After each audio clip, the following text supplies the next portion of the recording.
Hello and welcome to a history lesson with DRAGONY. Today is all about magic. No, not Magic the Gathering, I am talking about Harry Houdini.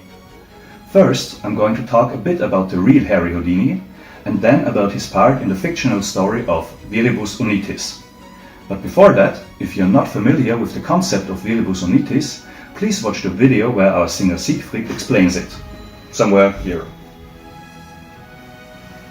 So, Harry Houdini was born as Erich Weiss in 1874 in Hungary. The family moved to the United States of America when he was 4 years old, and Harry worked several jobs as a child, including making his debut as a 9-year-old trapeze artist calling himself Erich, the Prince of the Air. When he was a teenager, Erich was coached by magician Joseph Ring at the Pastime Athletic Club.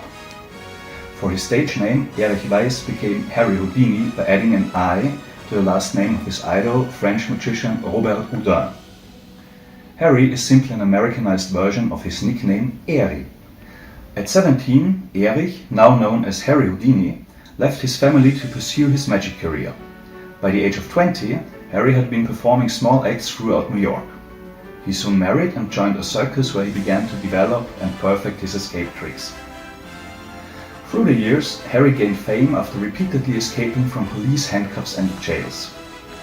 After making his name in America, Harry toured Europe, and eventually he was able to accomplish his dream of having a full show dedicated to his magic.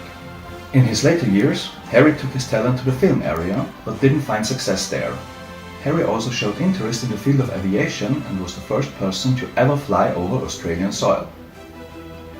In the 1920s, Harry became interested in the occult, specifically in debunking mediums and psychics. His training in magic helped him expose frauds that scientists and academics could not. He chronicled his time investigating the occult in his book, The Magician Among the Spirits. Finally, in 1926, Houdini died as a result of a ruptured appendix after suffering a blow to the abdomen by a university student. Houdini refused to seek medical help and continued to travel, and died because of peritonitis on October 24, 1926 at the age of 52.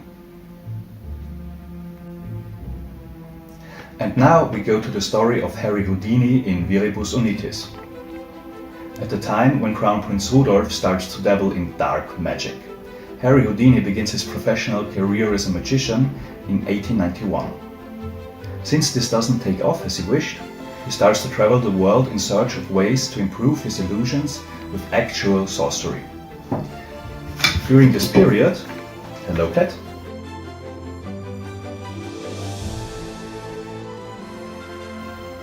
and we're back. During his travels, Harry learns a great deal about white magic and practices how to use it.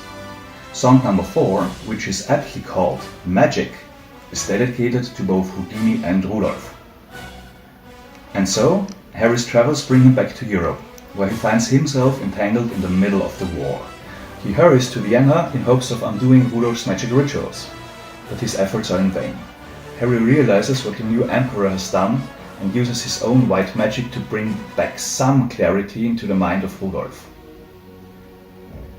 Will Harry Houdini succeed? Can he help defeat the forces of evil? Can the world be saved? You will have to find out by listening to Viribus Unitis.